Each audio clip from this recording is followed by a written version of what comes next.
दोस्तों, प्रेगनेंसी के दौरान गर्भवती महिलाओं को अपना जरूरत से ज्यादा ध्यान रखने की आवश्यकता होती है और उन्हें हर बार ये सलाह दी जाती है कि वो अपना ज्यादा से ज्यादा इस दौरान ध्यान रखें, क्योंकि प्रेगनेंसी के दौरान गर्भवती महिलाओं की इम्यून काफी कम हो जाता है। यानी कि जो उनका इम्यून सिस्टम है वो उस दौरान उतना ज्यादा काम नहीं कर पाता जितना आम जिंदगी में कर रहा होता है। इसलिए प्रेगनेंसी के दौरान गर्भवती महिलाओं का अपना विशेष तौर पर ध्यान रखना चाहिए, और खासकर आजकल के मौसम में जहां पर इन्फेक्शन होने के चांसेस सबसे ज्यादा हैं, जैसे कि सर्दी, खांसी या बुखार की समस्या सबसे ज्यादा हो रही है। ऐसे में अगर गर्भवती महिलाओं को बुखार हो जाता है तो इससे गर्भवती महिलाओं को तो परेशानी होती ही है, साथ ही गर्भस्थ शिशु को भी बहुत सी परेशानियों का सामना करना पड़ता है। तो आज की इस वीडियो में हम इसी बारे में बात करने वाले हैं कि प्रेगनेंसी के दौरान गर्भवती महिलाओं को बुखार क्यों होता है, इसके पीछे क्या कारण होते हैं और गर्भस्थ शिशु को इससे क्या क्या समस्याएं हो सकती हैं। और अगर आपको बुखार हो जाता है प्रेगनेंसी के दौरान तो इसके आप घरेलू उपाय क्या क्या कर सकती हैं। तो जानने के लिए वीडियो को अंत तक जरूर देखिएगा। चैनल पर अगर आप नहीं हैं तो सब्सक्राइब जरूर कीजिएगा और वीडियो पसंद आए तो लाइक शेयर जरूर करिएगा। तो आइए दोस्तों, सबसे पहले जान लेते हैं कि प्रेगनेंसी के दौरान बुखार होने के क्या कारण होते हैं। सबसे पहला कारण है इन्फ्लुएंजा। प्रेगनेंसी के दौरान अगर गर्भवती महिला को इन्फ्लुएंजा हो जाता है तो ऐसे में गर्भवती महिला को सर्दी, खांसी, बुखार, उल्टी जैसी समस्याएं होने लगती हैं। और ये प्रेगनेंसी के दौरान एक बहुत ही आम समस्या है कि गर्भवती महिलाओं को इन्फ्लुएंजा हो जाता है, क्योंकि जैसा कि मैंने आपको बताया कि इस दौरान गर्भवती महिलाओं का इम्यून सिस्टम काफी वीक हो जाता है। दूसरा इसका कारण है गैस्ट्रोएंटेराइटिस वायरस। गैस्ट्रोएंटेराइटिस वायरस की वजह से जब गर्भवती महिलाओं को बुखार होता है तो ऐसे में उल्टी, पेचिस और जी मिचलाने जैसी समस्याएं गर्भवती महिलाओं को होती है।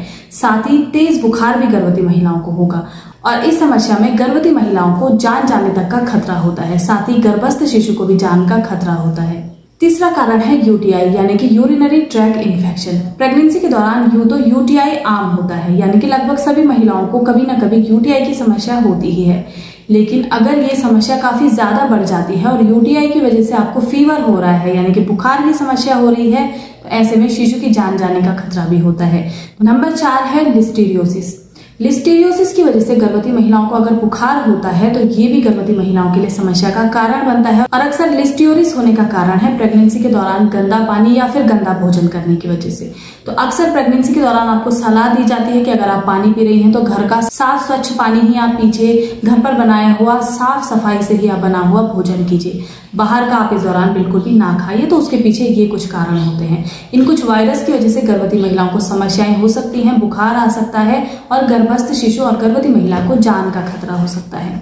तो अब आइए जान लेते हैं कि अगर गर्भवती महिला को प्रेगनेंसी के दौरान बुखार हो जाता है तो इससे गर्भस्थ शिशु को क्या क्या खतरा हो सकता है। तो दोस्तों, प्रेगनेंसी के दौरान बुखार होने की वजह से गर्भस्थ शिशु को न्यूरल ट्यूब डिफेक्ट जैसी समस्याएं हो सकती हैं, जिसकी वजह से स्पाइनल संबंधी समस्याएं या फिर कभी कभी शिशु के दिमागी विकास पर भी असर पड़ता है। इसके अलावा शिशु में ओरल क्लेफ्ट यानी कि होंठ का ऊपर की ओर चिपक जाना जैसी समस्याएं भी देखी जाती हैं। साथ ही बुखार की वजह से शिशु के डेवलपमेंट पर बहुत ज्यादा बुरा असर पड़ता है और शिशु को ऑटिज्म जैसी समस्याएं होने लगती हैं, यानी कि जन्म लेने के बाद शिशु सही से बोल नहीं पाता।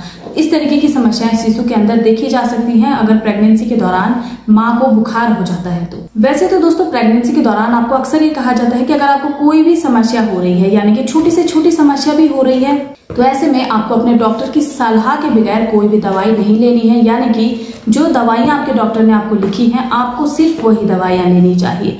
तो ठीक इसी तरह अगर आपको बुखार हो रहा है तो आप मेडिकल स्टोर से ऐसे ही कोई भी दवाई ना लें। आप पहले अपने डॉक्टर से संपर्क करें, अपने डॉक्टर के पास जाएं, उनसे दवाई लिखवा कर लाएं, उसके बाद ही आप दवाइयां लें। तो ठीक उसी प्रकार कुछ उपाय मैं आपको बता रही हूँ, लेकिन इन उपायों को अपनाने से पहले भी आपको अपने डॉक्टर के पास जाकर ये सुनिश्चित करना है कि आपको बुखार हुआ है या फिर कोई अन्य समस्या है।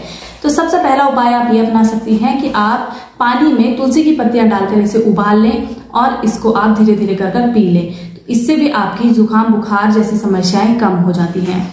दूसरा है, प्रेगनेंसी के दौरान बुखार अगर आता है तो आप ठंडे पानी की पट्टियां जरूर करें। माथे पर आप ठंडे पानी की पट्टियां कर सकती हैं, हाथ या फिर पैरों पर भी आप इसका इस्तेमाल कर सकती हैं। इससे बुखार में जो टेम्परेचर बढ़ जाता है बॉडी का वो काफी कम करने में मदद करता है।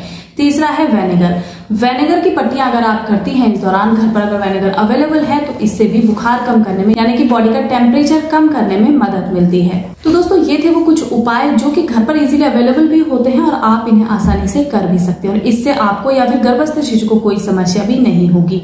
लेकिन जैसा कि मैंने आपको बताया कि प्रेगनेंसी के दौरान यूटीआई की वजह से भी आपको फीवर हो सकता है, तो इस चीज का ध्यान रखिएगा कि यूटीआई आपको ना हो, यानी कि आपके शरीर में अगर पानी की कमी होती है उसकी वजह से भी आपको यूटीआई की समस्या हो सकती है। इसलिए प्रेगनेंसी के दौरान आप ज्यादा से ज्यादा मात्रा में पानी पीजिए। एक दिन में कम से कम 8 से 10 गिलास आप पानी जरूर पीजिए और पानी पीने से पहले ये ध्यान में रखिएगा कि पानी साफ हो, यानी कि पानी में किसी भी प्रकार की कोई गंदगी नहीं होनी चाहिए।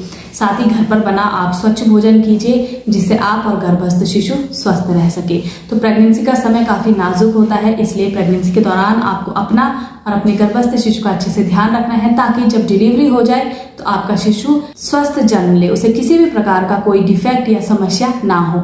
इससे आपको भी खुशी रहेगी और शिशु की भी लाइफ अच्छे से चलेगी, उसे कोई समस्या नहीं होगी। तो उम्मीद करती हूँ ये वीडियो आपको पसंद आई होगी। वीडियो अगर आपको पसंद आती है तो इन्हें लाइक शेयर जरूर करिएगा और आपका कोई भी क्वेरी होती है या कोई क्वेश्चन आपका होता है तो आप मुझे कमेंट कर जरूर पूछिएगा। वीडियो को समाप्त करती हूँ। धन्यवाद।